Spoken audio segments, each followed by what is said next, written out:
réformes initiées par le président et les honorables membres de la Cour, la haute juridiction a gagné en crédibilité. Jadis qualifiée de chambre noire, de grand mystère institutionnel de la République, elle semble désormais plus accessible aux citoyens et autres justiciables.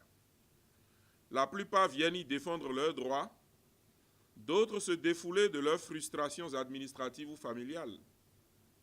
Ce qui est sûr, l'avènement des audiences publiques, aussi bien de mise en état que plénière, offre désormais aux justiciables la possibilité de débattre directement de leurs arguments avec les représentants du président de la République, du président de l'Assemblée nationale, des ministres, de la fonction publique, de la défense, de tel ou tel ordre de l'enseignement, etc.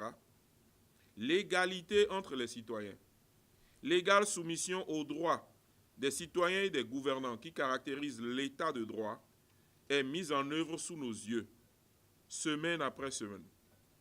Et on découvre à quel point nous avons manqué par le passé de tirer le meilleur des possibilités que nous avons pour mieux garantir le principe du contradictoire, l'accès des populations à l'information, aux droits et à la justice, de même que le droit de voir sa cause entendue dans un délai raisonnable, droit dont nous veillons au respect par les autres juridictions.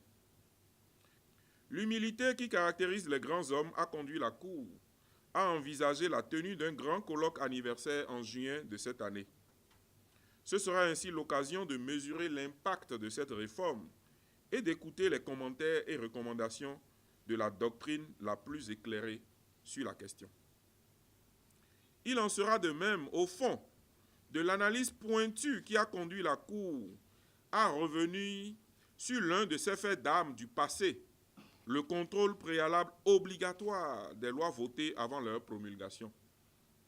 L'humilité et la transversalité du droit ont voulu que ce soit sous l'autorité d'un professeur agrégé de droit privé et de sciences criminelles, avocat de réputation internationale, dont le cabinet qui porte le nom a été désigné meilleur cabinet en droit OHADA du Bénin et 8e meilleur cabinet en droit OHADA au monde, que la nuance entre statuer et être saisi conduisent au plus grand des revirements de la mandature. Les résultats atteints l'année dernière incitent à l'optimisme. Un total de 715 écrits de toutes sortes a été enregistré au niveau de notre secrétariat administratif central. Ces écrits représentent des sollicitations des citoyens et des autres administrations, donc ils sont en eux des tâches puisqu'ils doivent être traités et orientés. Au nombre de ces actions et tâches diverses, mentionnons en bonne place les 495 recours qui ont été adressés à la Cour. Elles ont entraîné 270 décisions, dont 123 par l'ancienne mandature et 147 par celle en cours. Rien que ce mois de janvier 2019 qui vient de s'achever, la Cour a déjà rendu 62 décisions. Et ce jour, 1er février, la Cour a rendu sa première décision électorale lors de sa première audience spécialement consacrée aux recours électoraux. Dernière réforme en cours de mise en œuvre, en effet, désormais, tout recours adressé à la Cour en matière électorale au cours d'une semaine donnée recevra une réponse le vendredi de la semaine suivante à 10 h, après être passé à la mise en état le mardi. Ces chiffres et ces innovations de réforme sont à mettre à l'actif de Monsieur le Président de la Cour et des honorables membres de la dite Cour. Nous sommes convaincus qu'avec l'accompagnement des médias, la Cour atteindra des résultats encore plus élogieux au cours de cette nouvelle année. Au nom de toute la presse nationale et internationale ici présente et à mon nom propre de vous présenter, messieurs et madame, les meilleurs vœux de bonne et heureuse année 2019. L'ensemble des journalistes se joignent à moi pour vous souhaiter une excellente santé. Que Dieu le miséricordieux garde la main sur vous afin que vous puissiez conduire la haute juridiction jusqu'à bon port. Nous sommes désormais habitués aux audiences de mise en état et aux audiences plénières. Le journaliste est avant tout un citoyen. C'est pourquoi, en tant que citoyen de ce pays, nous voudrions vous saluer et vous remercier pour les travaux d'Hercule que vous réalisez à la tête de la plus haute juridiction du Bénin. Cette 6e mandature de la Cour constitutionnelle l'a clairement exprimé au départ après l'installation de ses membres. Elle est préoccupée par la célérité dans le traitement des dossiers, la transparence en ce qui concerne les décisions rendues et surtout le principe du contradictoire. Toutes choses qui doivent permettre aux requérants et aux requis de se convaincre des décisions rendues à la suite des débats. La transparence est importante pour la Cour car beaucoup de requérants ne comprennent pas très bien le fonctionnement de la haute juridiction et ont le sentiment que les requêtes ne reçoivent pas toujours l'attention qui leur est due. Mesdames et messieurs, les conseillers à la Cour, vous avez réussi à modifier l'image de la Cour. Vous l'avez rendue beaucoup plus crédible. Comme vous l'avez si bien dit, elle n'est plus cette boîte noire-là de laquelle sortent des décisions. La presse et tous les acteurs des médias ont su profiter de ces innovations pour désormais mieux informer les citoyens. Il n'est pas possible de nier l'évidence. Vous êtes sur la bonne voie. Nous sommes conscients que l'information joue un rôle crucial, généralement et durant la période électorale. C'est à la presse qu'il revient d'animer le débat public. C'est à la presse qu'il revient d'éclairer les citoyens sur les personnalités, les programmes des candidats, de démasquer le cas échéant d'éventuelles impostures. C'est la presse qui peut mettre en perspective les déclarations et les promesses, s'interroger sur le bien fondé, critiquer la réalité des idées, toutes faites sur lesquelles parfois ces promesses reposent. Quand la presse s'assume, elle peut jouer un rôle de catalyseur. Mais pour bien remplir ce rôle, Monsieur le Président, les journalistes doivent s'imprégner des tests législatifs et réglementaires sur les élections, car pour informer, il faut être informé soi-même. Nous voudrions suggérer que les journalistes soient invités, dans la mesure du possible, aux missions d'observation électorale à travers le pays. Encourager la présence de journalistes dans les instances décisionnelles des organismes chargés des élections. Actuellement, l'article 242 du Code électoral fait débat. Nous profitons de l'occasion pour vous demander, Monsieur le Président de la Cour constitutionnelle, d'organiser un séminaire d'appropriation de ce code électoral au profit des journalistes. Cela nous fera du bien. Il y a à l'origine de cette rencontre le constat qui aurait pu relever de l'évidence, qui me paraît consubstantiel à la démocratie et à l'état de droit. C'est ce que je qualifierais volontiers de gémelliparité jumeau du pouvoir médiatique et du pouvoir juridictionnel. Sans ces deux pouvoirs, il n'y a point de démocratie. Vous notez bien que je parle de pouvoir juridictionnel. Je ne parle pas de la Cour constitutionnelle, je parle de l'ensemble des institutions ou organes de nature juridictionnelle et des médias. L'histoire du monde révèle que, avec les parlementaires, ce sont les deux pouvoirs essentiels à la démocratie. Et on l'aura remarqué par rapport à la manière dont l'opinion traite l'un ou l'autre des pouvoirs, l'un et l'autre des pouvoirs, entre sidération et détestation. Sidération à votre égard, célébration, mais aussi détestation. Sidération à l'égard des organes du pouvoir juridictionnel, spécialement de la Cour constitutionnelle, mais aussi détestation. Il faut à un moment donné que l'on réalise cela. Les pouvoirs médiatiques et juridictionnels sont des jumeaux démocratiques. Et quand on réalise cela, comment peut-on imaginer que la période des fêtes s'éteigne sans que ces deux pouvoirs, si admirés et si détestés, ne puissent tout au moins réaliser, non pas qu'ils sont voisins, mais qu'ils sont jumeaux. C'est en partie l'explication de la présente cérémonie. D'échange de vœux, nous en avons de part et d'autre besoin.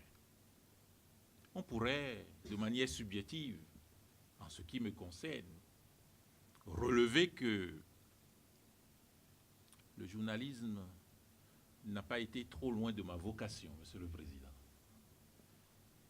Et que donc, évidemment, dans mes comportements, dans mes réactions, il y a aussi, avant la profession d'avocat, la fibre de journaliste. Et que, en ouvrant cette parenthèse pour la fermer rapidement, si j'ai quelques travers, ce sont des travers de journaliste. Et que si j'ai quelques atouts, ce sont surtout des atouts de journaliste. Mesdames et messieurs, la période que nous traversons, même si elle ne doit pas nous faire oublier celle qui vient de s'achever avec l'année 2018, doit davantage élever à notre conscience notre responsabilité, de part et d'autre. La Cour constitutionnelle, on l'a rappelé, a pris les mesures dont elle estime nécessaires. Premièrement, pour rapprocher l'institution des citoyens, pour faire en sorte que les salles d'audience, que la maison Cour constitutionnelle soit une véritable maison du peuple. Pour faire en sorte qu'elle soit peu suspectée quant à la qualité de ces décisions, quant à la manière d'accomplir ces missions. C'est l'objectif de la réforme du règlement intérieur. La Cour s'est ouverte en faisant cela à toutes les critiques. La facilité, c'est de faire en sorte d'épargner, d'éviter les critiques, de faire en sorte que vous, acteurs démocratiques, intermédiaires entre le citoyen et les gouvernants en ce qui concerne les informations, que vous puissiez que constater les décisions. La Cour s'est ouverte à la critique en toute responsabilité. Parce qu'il n'y a pas de crédibilité qui se solidifie quand cette crédibilité n'est pas exposée à la lumière, aux rayons du soleil. Quand on n'évalue pas la mesure, le risque que cette crédibilité pourrait avoir de s'effondrer. Bien évidemment, la Cour a construit depuis des décennies une crédibilité affirmée, assurée. Mais elle ne pouvait plus continuer à faire en sorte que les principes sur lesquels elle sanctionne les autres organes, les autres juridictions, ces principes ne lui soient pas opposables, ni qu'elle ne soit soumise à ces principes-là. C'est donc en toute responsabilité que la Cour constitutionnelle s'est ouverte et que les audiences de mise en état soient organisées et que les audiences plénières publiques contradictoires soient également organisées. Mais nous allons davantage le faire pendant cette année. Nous avons parlé de la conscience élevée que nous devrons avoir de notre responsabilité. Le citoyen attend de la Cour que la période électorale, notamment les élections législatives, soit assurée et assumée en toute responsabilité, en toute crédibilité. Premièrement, le contentieux électoral sera un contentieux ouvert. Des citoyens, les partis, les candidats pourront, dans la période indiquée par la loi, venir à la Cour au moyen des recours prévus par la loi, faire valoir leurs prétentions, soutenir leurs prétentions. La Cour constitutionnelle, pendant cette période, ne sera pas fermée à la presse. Nous ne vous solliciterons pas particulièrement, spécialement, mais la maison est ouverte. Si vous estimez nécessaire couvrir les audiences, libre à vous. D'autant par ailleurs que vous êtes encore une fois l'un des garants de la crédibilité du scrutin, étant l'un des garants de notre démocratie et de notre état de droit. Rappelez bien que la Cour constitutionnelle est compétente en cas de contestation pour statuer sur la régularité de l'élection. Compétente en cas de contestation. Et de ce point de vue, la Cour procédera comme il est prévu, à la fois par la Constitution, par la loi organique, que par son propre règlement intérieur et les dispositions applicables aux élections. Mais aussi, c'est de votre responsabilité, mesdames et messieurs. Je voudrais très modestement appeler votre attention là-dessus. Si la période est heureuse, elle le sera pour tous à cause de vous. Si la période est difficile, malheureusement, elle le sera sans doute pour tous, mais également à cause de vous. Appelez votre attention particulièrement sur le fait que la meilleure référence, ce sont les tests. La meilleure référence, ce sont les tests. Ce n'est pas ce que les gens disent que les uns et les autres ont dit ou affirmé. Le recours au test, afin que vous ayez vous-même votre propre opinion sur le contenu. Le recours au test. Vous nous avez fait des recommandations, c'est la première que nous vous faisons. Le recours au test. Le test de manière élargie. Quand une décision est rendue, dont on a dit qu'elle semble avoir dit ceci ou cela, la meilleure assurance, soi-même, c'est de lire la décision. Je voudrais vous souhaiter, au nom des conseillers à la Cour, non, il faut que nous puissions simplement solliciter du Seigneur qui nous donne le minimum, le maximum pour subvenir à nos besoins. C'est ce que je vous souhaite. Et que nous ayons la force, le courage d'affronter les défis qui nous attendent. Et le premier défi, pour vous et pour nous, les jumeaux, c'est de faire prolonger l'expérience démocratique dans la qualité dans notre pays, à travers ce test pour nous autres que constituent les élections législatives dont nous vous assurons de la parfaite organisation pour ce qui concerne les prérogatives de la Cour constitutionnelle.